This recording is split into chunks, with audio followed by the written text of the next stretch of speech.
Okay, thank you everyone. I see we have a lot of participants, so really good to see this turnout. There's been a lot of good participation from the DAG throughout this process, so I wanted to circle back in my new role and get everyone introduced to the 1.0 standards where we are now. So if you're joining us, if you could please take a moment and mute your mics. We'll have plenty of time at the end for questions and answers where you can speak up then. So, okay, great. Thank you, everyone. So I know some of you on the line, but for those of you I haven't met yet, my name is Traci Linder. I'm the program coordinator within the Global Dialogue on Seafood Traceability Secretariat. And the Secretariat consists of World Wildlife Fund and the Institute of Food Technologists, or IFT. Do I have any of my other team members on the line with me today? Hey Tracy, this is Thomas Burke. Hi Thomas, you want to take a moment to introduce yourself to the DAG for those that don't know you? Yeah, sure. So I'm a food traceability and safety scientist at the Institute of Food Technologists. I lead pilots and the technical and lead a technical working group 2 processes, especially on IT architectures and the implementation guide and developing other technical resources for the standard. Awesome, thank you, Thomas. And yeah, glad to have Thomas on the line. He'll definitely be the person if you have any detailed IT guidance questions. Anyone else from the Global Dialogue Secretariat that's on the line?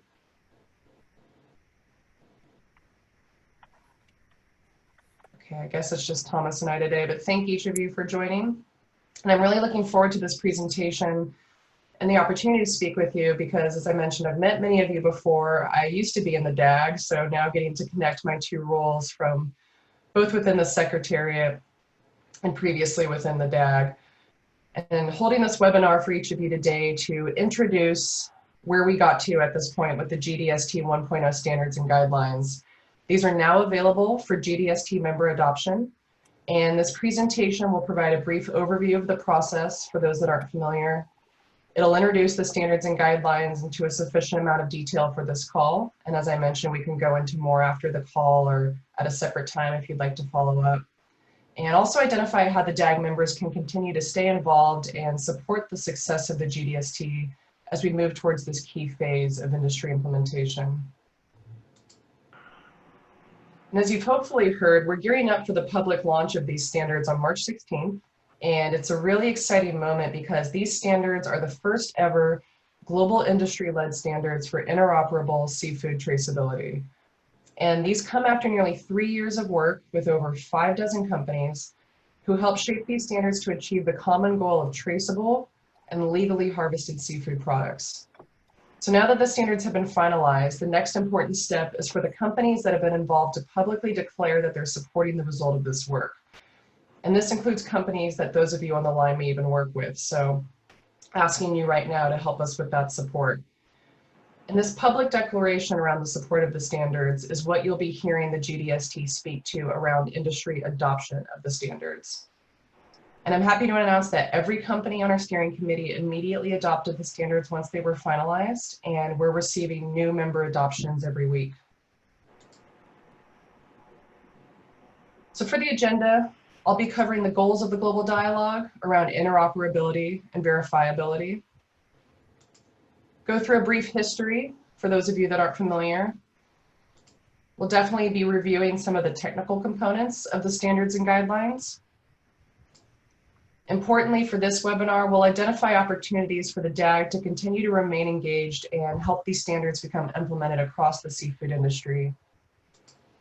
And lastly, as I've mentioned, there'll be plenty of time for questions and answers at the end, so please hold your questions until then. I should also state this webinar is being recorded and will be shared widely with the DAG afterwards since it's global participation and many couldn't join now. So keep that in mind if there's anything you prefer not to share on this webinar.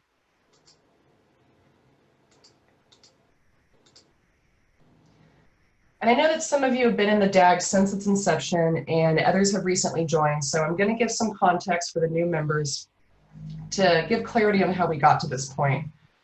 Now, this work began when World Wildlife Fund and the Institute of Food Technologists and a number of companies that we each worked with recognized the need for global improvements in seafood traceability.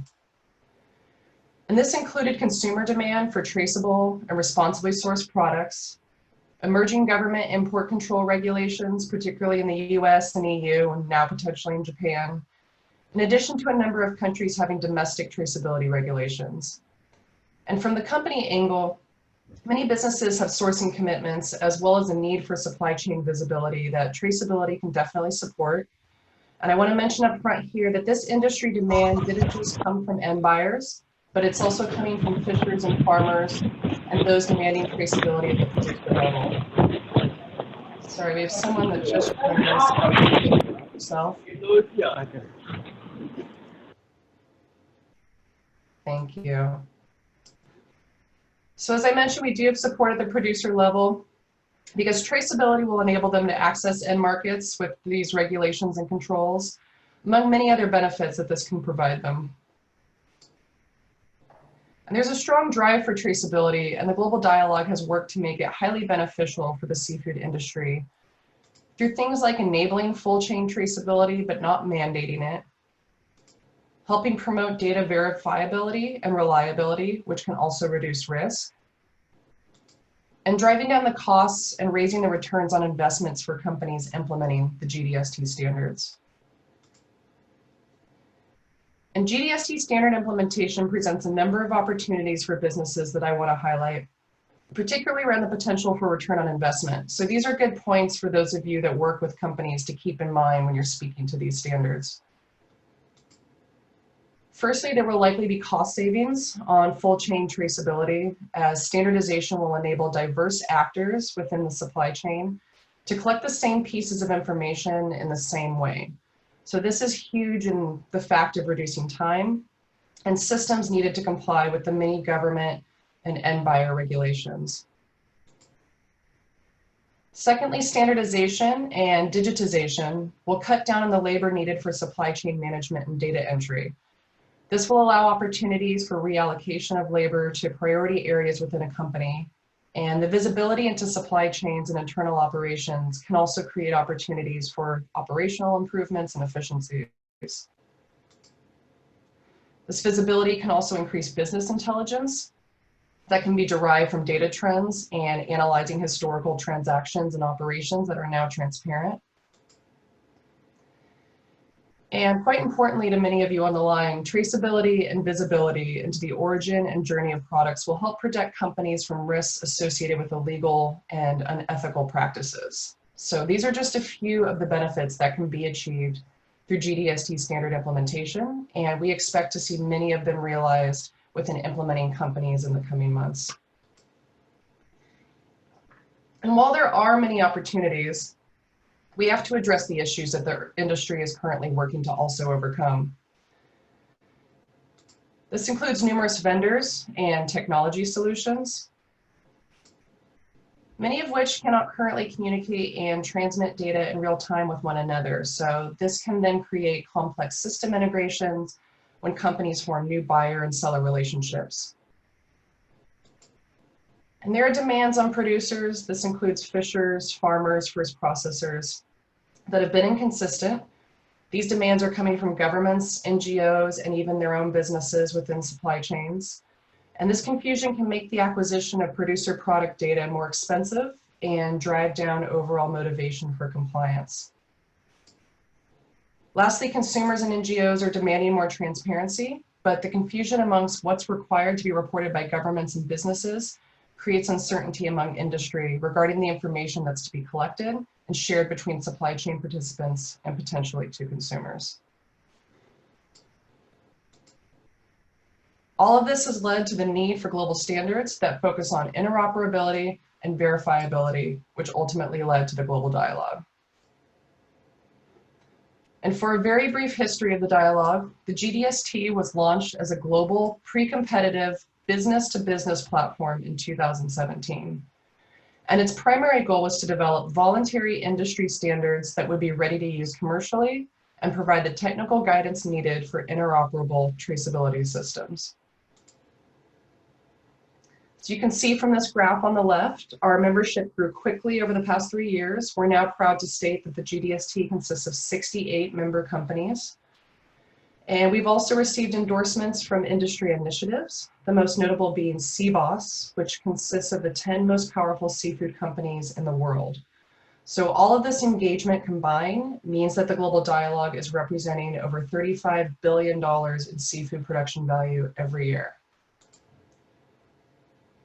And this graphic demonstrates the geographic diversity of our members around the globe. As you can see, there's a high amount of participation from the Asia Pacific region.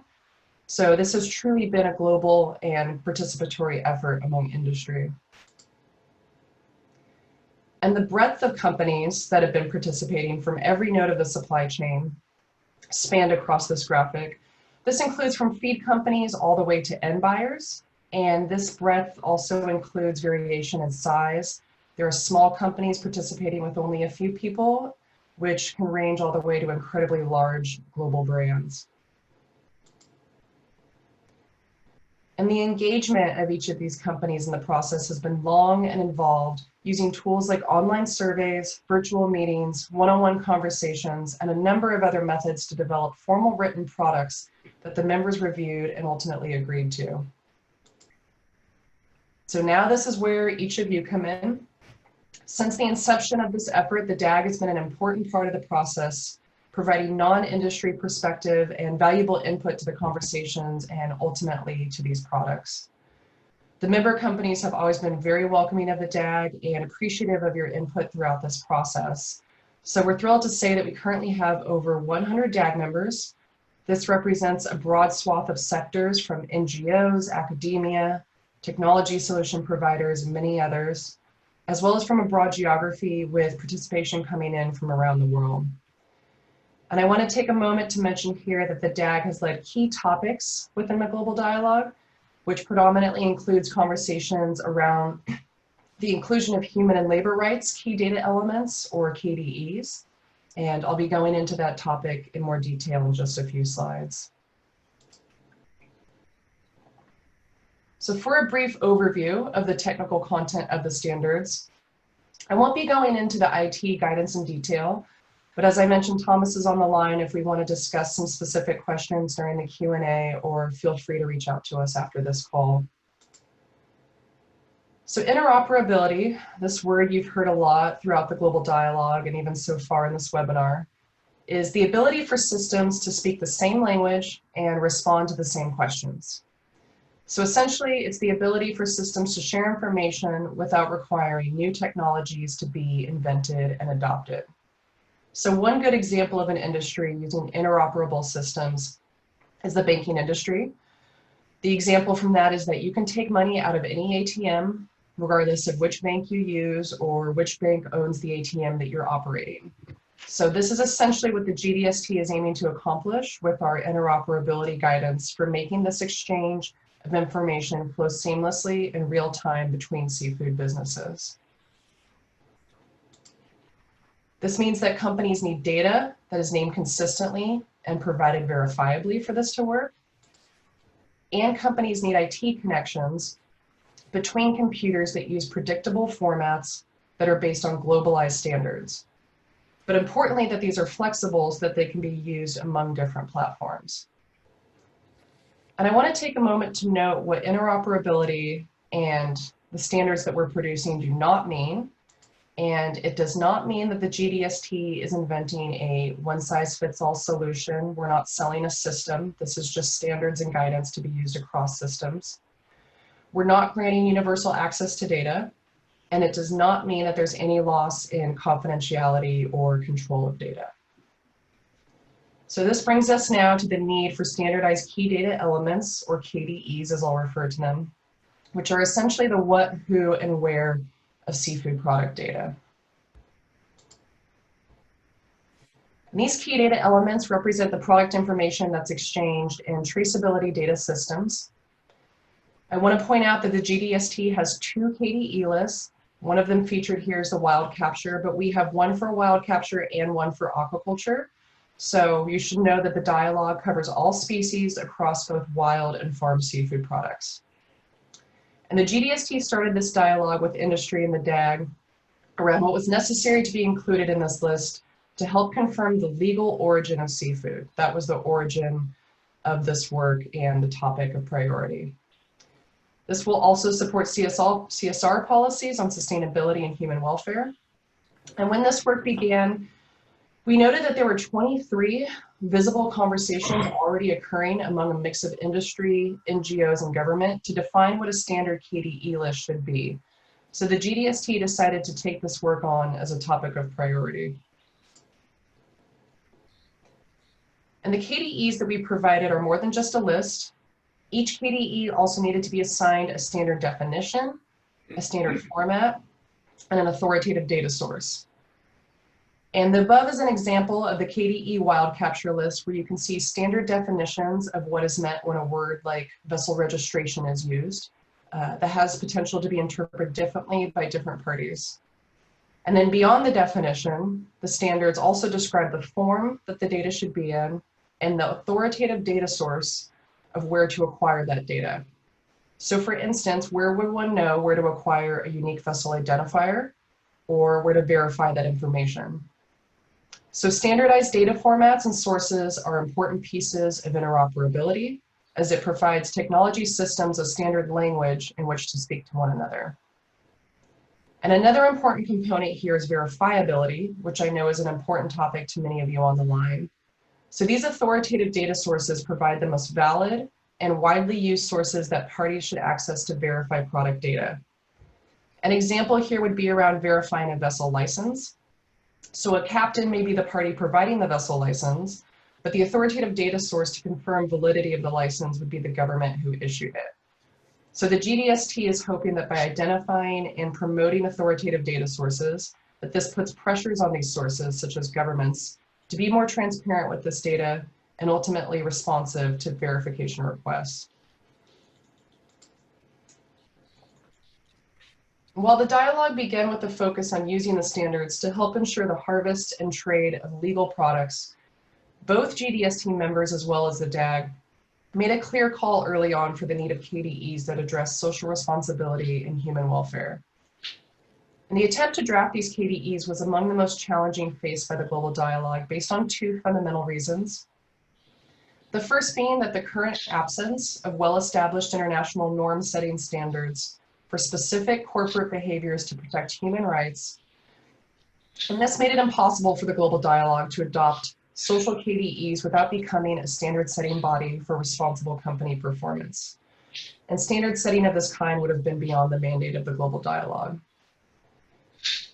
Secondly, the GDST conferred with a significant number of NGOs and experts in the field of labor and human rights, including some of you on the line, in order to explore possible social KDEs for inclusion in the standards. And as a result, the Secretariat received dozens of potential KDEs ranging across a very wide spectrum of issues. So in the absence of international performance standards, it was clear that the global dialogue would not be able to reach consensus on which KDEs should be given priority. In light of these problems, the dialogue took an approach designed to introduce at least some basic transparency and risk reduction in the area of labor and human rights. So the GDST 1.0 KDE list includes KDEs that reveal whether a supplier has policies against labor and human rights abuses, whether those policies are based on any international norms, and whether those policies are subject to verification. And many GDST as well as DAG members have expressed that this is not an adequate solution, and this issue remains one that both the Secretariat and the members acknowledge will require ongoing attention as the standards evolve. I'd like to remind everyone on the line, if you could please mute your mic. Thank you. For the key data element list to become operational, it then needs to be combined with something called critical tracking events, or CTEs. And critical tracking events identify when in the supply chain key data elements need to be captured. So for instance, does that KDE need to be captured at harvest, upon landing, or during processing? And this matrix here identifies where in the supply chain key data elements can be captured and who should be capturing them. And as you can see in this table, some KDEs can and should be captured at multiple points in the supply chain as product travels from the water to the consumer. So the use of CTEs is helpful for actors to know what within this list of key data elements is their responsibility to be capturing and recording. It's also necessary to enable what we call event-based traceability, which is the type of traceability that the GDST standards are based on. And event-based traceability and the GDST 1.0 standards are heavily influenced by the GS1 EPCIS system. EPCIS stands for Electronic Product Code Information Services. But essentially, it's a standard system that's the most widespread standard around the globe that's based on event-based traceability. So what is event-based traceability? Firstly, it divides the supply chain into a series of critical tracking events, as I mentioned, and identifies where data has to be captured. It also assigns globally unique identifiers to each event or to each batch or lot as the product travels through each event. These global identifiers travel with the product during various events that relate to the supply chain. So this includes aggregation, transformation, selling, etc. At each data point, the KDEs are captured in common codes and vocabularies in machine-readable format. And full chain traceability is achieved by linking the information that then connects the series of events. And event-based traceability is fundamental to the GDST standards and to EPCIS, as it has a number of advantages, which is why we chose to adopt the EPCIS system with our standards. As I mentioned before, EPCIS is the most widespread and well-developed approach available globally for traceability. It's linked to the GS1 barcodes, which, as you may be familiar with, are the barcodes that are often seen on products you purchase at the store. So using EPCIS allows the standards to integrate smoothly with a large number of retailers that are already using GS1 product identifiers. And lastly, GS1 has a large global network of partners that can potentially support industry as they begin to implement the GDST standards. However, it's important to note that our approach does not require companies to purchase GS1 services or products, because in addition to selling products, GS1 is also a standard-setting organization. So use of the EPCIS system is not synonymous with purchasing GS1 identifiers. So our approach allows the GDST standards to integrate with the world's leading event-based traceability standard system, while enabling companies to remain independent in their operations and commercial choices. And for the IT components, I encourage those of you that are interested to view the detailed IT guidance within our 1.0 materials. But here I want to point out that we designed the guidance to solve some key concerns that were raised by multiple member companies. The first example is enabling interoperable digital data capture on small-scale vessels and farms, enabling companies to link the way that they manage cases and pallets inside their plants to how they communicate information to downstream suppliers. As I mentioned before, we made sure to do this with options of non-GS1 identifiers. And we looked into how to make these standards interoperable with blockchain, so companies that may choose to use blockchain solutions can then integrate these systems so that they're not siloed in their use. Some large companies have long-standing investments in legacy systems, so these standards are also designed to link well with those. And we have member companies who have certifications, so these standards help facilitate compliance with chain of custody components of many of these leading certifications. Lastly, we have end buyers who are interested in traceability systems that provide information that can be applied across consumer-facing labels if they choose to convey that consumer-facing information. And these cases were used as a backbone to develop the IT standards, in addition to a number of hackathons and pilot projects that were conducted. So hackathons were 1 to 2 day long events where we addressed various issues that I've identified and had technology solution providers work to create specific solutions to help solve each of these issues. The figure on the right shows a sample of some of the companies that were involved and some of the topics that were addressed. So in sum, the standards encompass one design for multiple use cases. All of the GDST standards will be open source and available freely to everyone that wants to use them. They'll be vendor and platform neutral, and they will continue to develop open source outputs into the future. These standards are based on systems where the only information that flows is the information that a company pushes out or allows other companies to inquire. So this helps enables transparency, but without mandating it. And lastly, we have designed this to be suitable across data sharing architectures to allow multiple options for implementing the GDST standards. So the bottom line here is that these are ready-to-use standards that support interoperability and verifiability. They're based on but not beholden to the leading event-based standard of EPCIS. They support standardizing data and formats used across the seafood industry. And they are platform and architecture neutral. So one of the most common questions that we've received so far has been, does adopting and implementing the GDST 1.0 standards mean that a company has to comply with all of them immediately? And the answer is no. It's clearly understood that implementation of these standards may take years for some companies to complete, and that companies will move through implementation at various speeds. So adopting the standards now means agreeing that these are the standards that should be applied across the seafood sector. But adopting GDST 1.0 will not commit companies to any specific timeline or specific action for implementation.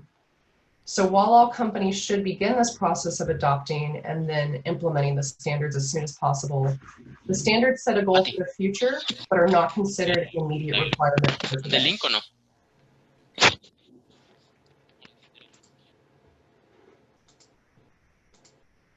Another question we've gotten is, do the GDST standards support compliance with SIMP and the EU regulation?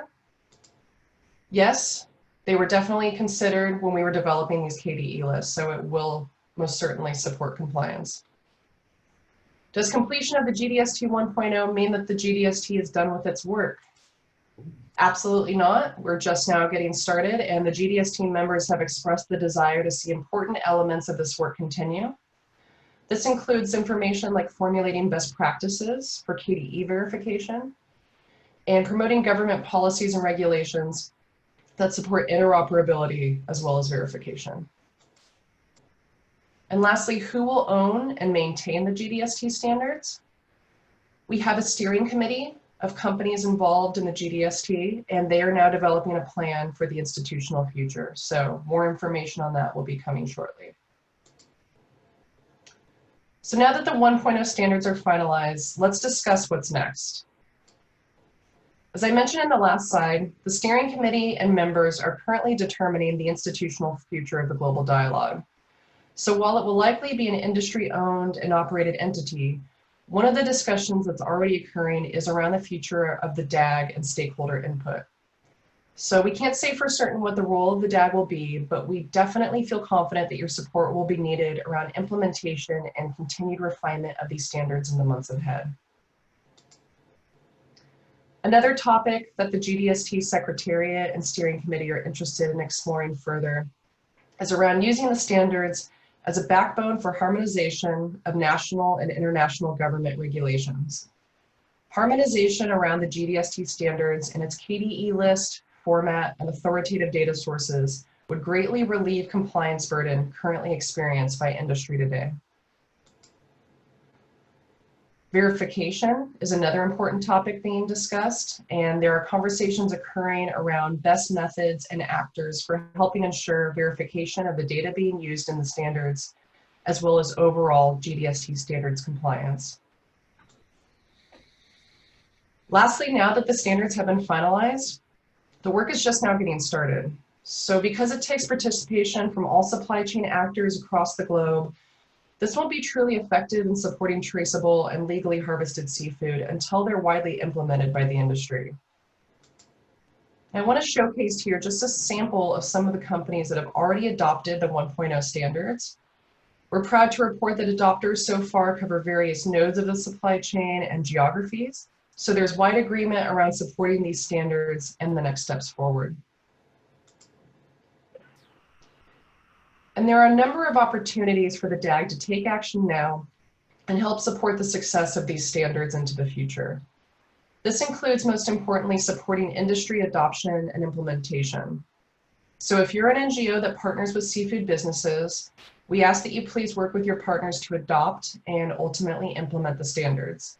And the Secretariat is available if you have any business partners that are interested in the standards and would like to learn more. Please reach out to me after this call if that's the case. If you're a technology solutions provider, we ask that you begin developing your systems to adhere to the 1.0 standards and commit to helping make GDST compliance that much easier for industry that use your products and services.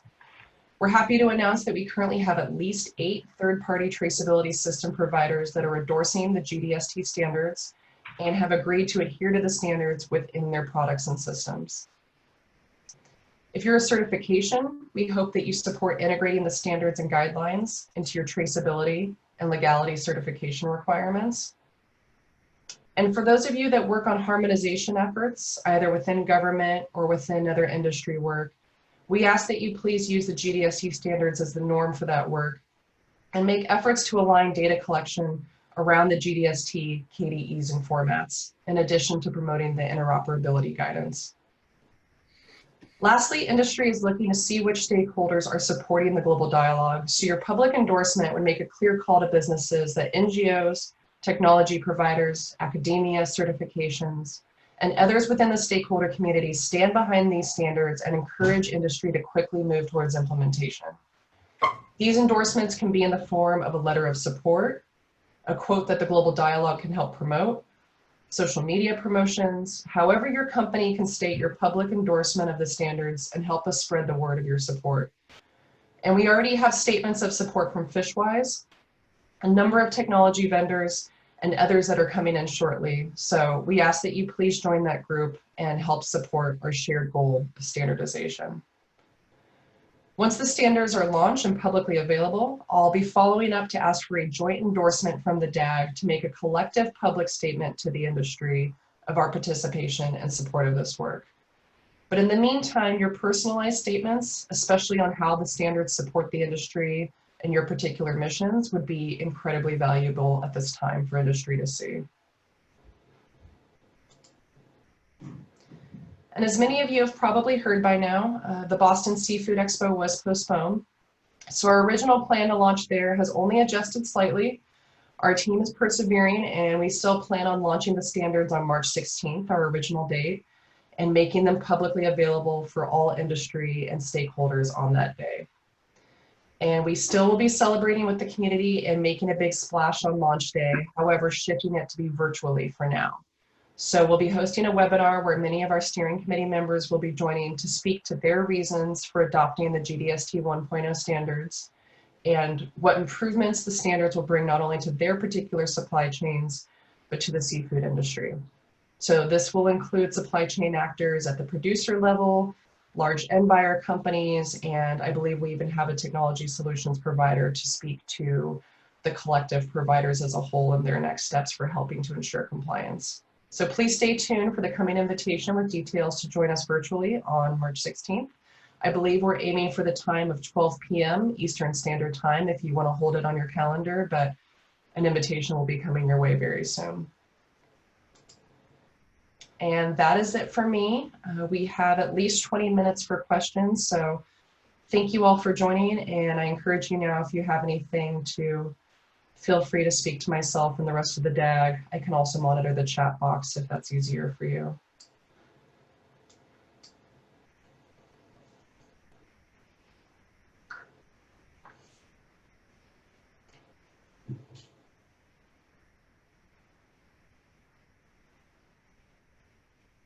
I guess, Thomas, while we're waiting for questions, is there anything you'd like to add that you think would be helpful for the DAG to know? Yeah, I think the only thing that hasn't really, I think we touched on it briefly in here, but especially towards like regulatory considerations such as like SIMP or EU compliance, we've built a GitHub which has example code and example ways of capturing the KDEs necessary for for compliance with those regulations. It's going to be a space where you use the GDST standard in towards various use cases. So we realize that the normative standards that we've created are have the core philosophy, the core aspects of capturing KDEs at critical tracking events and sharing those with your supply chain partners, but we also realize that there should be a space for enhanced documentation that can really get into quite technical detail. So that's something that has been built. It's referenced in the standards, and it's going to continue to build as it's implemented. And there's actually a process for adding documentation as the standard continues to grow and is used in supply chains. That's a great point. Thank you, Thomas. And I'll note on top of that, that at least for now, the Secretariat will be monitoring the GitHub to ensure that the community is sharing accurate information, and we'll determine who will be monitoring that hub and the future of that open source and open community to continue this exchange of information as the standards evolve.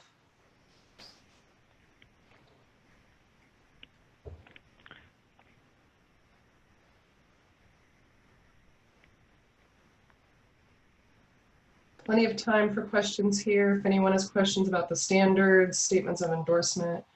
Richard Boot, what is the most effective way for an NGO to publicly endorse the GDST standards? Thank you, Richard.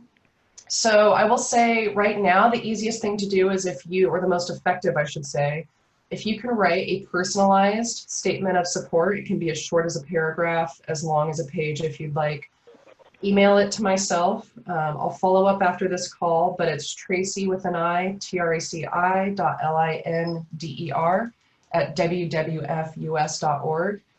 If you want to provide us with a personal statement of support on your letterhead, speaking to why you endorse the standards and why you believe industry should begin to implement them, we can include that in our press packet if we receive this by March 10th.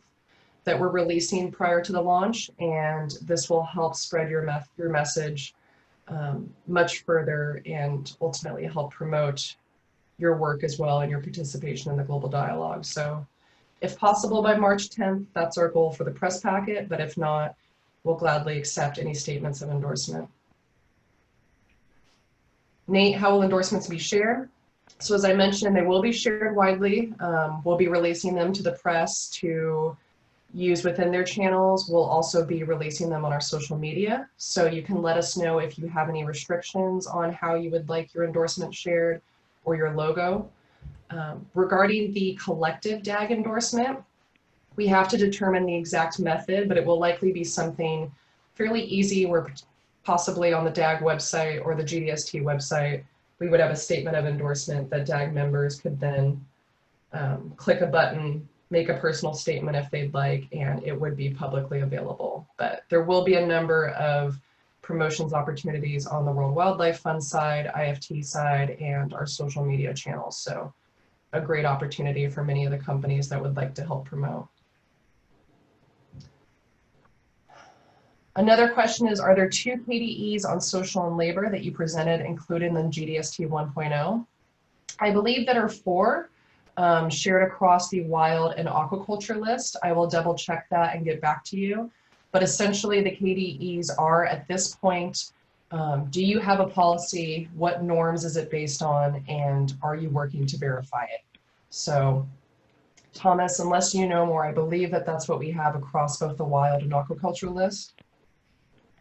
Yeah, that's my, that's correct. Yeah, and I mean, to kind of give some background as to the approach that we've taken with that, we had in the working group, in the task group for social KDEs, we actually worked in conjunction with another NGO on, developing what a, potential KDE list would be. And we found that the spectrum of KDEs that would be necessary to capture and to evaluate and interrogate supply chains for social responsibility reasons was quite large, and so that's why we kind of have taken this flagging approach with these 2 KDEs for that.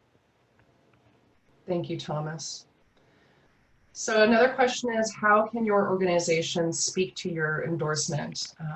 I want to clarify what I said earlier. When I mean by personal endorsement, I mean by each institution.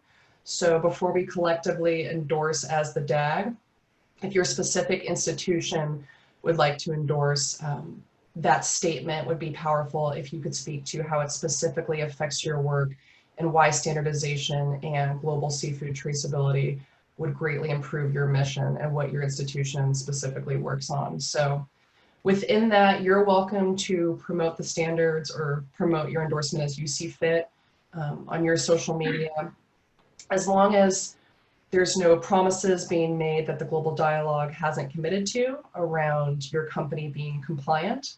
But your overall participation in the DAG and endorsement of the standards and support of industry implementation, we actually ask that you please promote and proliferate as much as your company has the capacity to in these coming weeks as we push for industry to adopt. We have a question here from Smartfish. It says, Mexico is currently developing national seafood traceability regulations. Do you have any guidance documents on how to design legislation in accordance with the GDST guidelines? That's a great question, Cecilia. I know we have David Shore on the line, who's been leading this work throughout its inception. David, do you have a moment to speak to that if we do have any guidance around specific traceability legislation? Hi, everybody. That is a terrific question. The answer is no, we do not have specific guidance of that kind yet, but that is precisely the kind of thing that a number of GDST members are interested in seeing develop, and we would be delighted to work with the external stakeholders in the consideration of how to do that. Yes, absolutely. One of the next steps as we identified. Another good question here is, will certain case histories be available from the early adopters or pilot projects to help us regard the implementation and verification steps? So we have been doing pilot projects so far using historical data. I know a handful of them will be made publicly available online. I don't know if we have anything set up for the early adopters to document those steps. And Thomas, can you speak to any of the details around verification or sufficient detail that will be provided from the pilot projects that we'll be releasing? Yeah, sure. So we have a variety of documentation from the pilot and other working group 2 processes to kind of help with this, to help with implementation. So we have high-level case studies on each of the 12 supply chains that we worked on with seafood members. We also have sample data sets that are blinded, from the identifiable information from the companies that we worked with that are also available. And then we also have actually hackathon projects that we worked on in conjunction with developers. So we did these hackathon projects with our events in Bangkok, Cologne, and in Bali, working with technology groups to ascertain and resolve some of these questions and verification and what could be applied from other industries towards those projects. So we've actually, this is why I kind of alluded to the GitHub a little bit earlier, is that on this space we also actually have documented some of these technologies and how they've been how they've applied the standard in certain fashions in order to resolve some of these questions in implementation and verification. So yeah, so the short of it is we have documentation of all of the pilots on varying levels of technical detail, and then we also have some technical examples that that answer some of these questions in verification as well. And if anyone on the line has ideas around how the GDST standards can help support your work and be integrated into your work, we'd love to hear more about that and potentially provide support. So as I mentioned, I'll be following up after this call with a recording and some next steps. So please reach out to me and we can take this offline and have conversations around how the standards can potentially be integrated and just help further the work that you're doing. I know there's been some interest already in using the standards to help promote traceability in FIPS, small-scale fisheries. As I mentioned throughout the webinar, this is not just a large end buyer program, it's to be implemented across the supply chain. So having a set list of KDEs with standards and guidance just makes it that much easier for traceability to become used. It says, can you speak to the process regarding standard updates and recording issues that come up? So that is still in development as far as the new entity of the GDST and how the standards will be updated. But we'll have to see what's decided as far as the support that's available for that. So if the DAG will still be involved, if there will still be a secretariat, there will most certainly be staff that's involved to support industry within the GDST entity.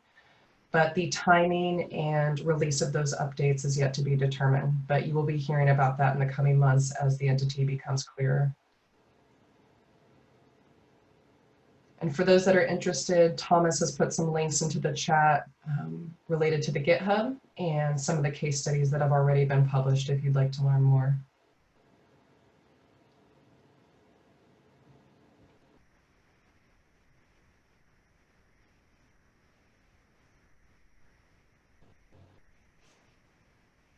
Still have plenty of time for questions. We'll give us a few more minutes if anything is burning.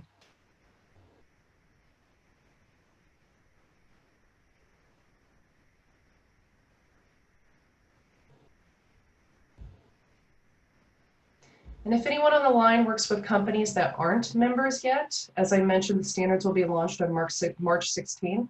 So as of that point, the 1.0 standards will be available to every business to adopt and ultimately implement. So if your partners are not yet members, like I said, the waiting period won't be long. If they're interested in getting moving quickly, please reach out to me and we can see if we can give them a briefing beforehand so that they're ready to adopt once they become publicly available.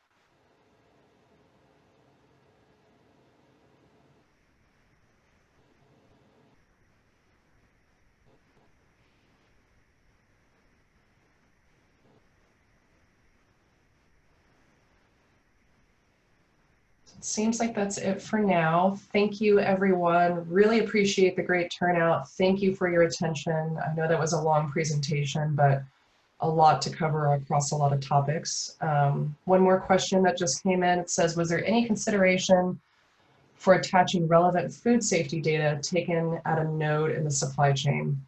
So the specific focus of these standards has always been on legality, and that has been the main priority as we looked at the KDE list. So while some of the KDEs can definitely be used for food safety, there was not a particular consideration around food safety data that went into the KDE list and standards. Yeah, and just to add to that a little bit is that that's a big reason why we've used EPCIS XML as the go-to format for facilitating interoperability between disparate information systems. So we have these core, this basic universal list of KDEs, and we have required that they be collected at these critical track events as defined in the standard.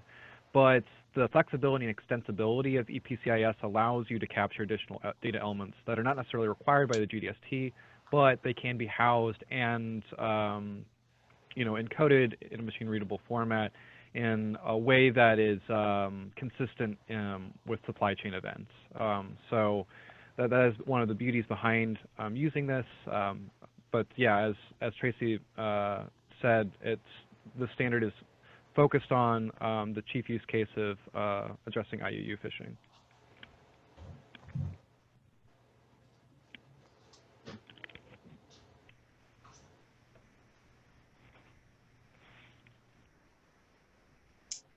I think that's it for now. So I'll give everybody back 10 minutes of their day. Just want to thank you again for joining. I'll be following up shortly. And so please reach out to me if you would like to give us an institutional statement of support. That would be incredibly powerful at this time. And I can advise if you'd like any guidance on how to do so. But as I mentioned, from your personal voice around why standardization and traceability would be beneficial for the industry, as well as your organization's mission, would be great for businesses to hear so that we can really help push this work forward. So thank you all again and enjoy the rest of your day.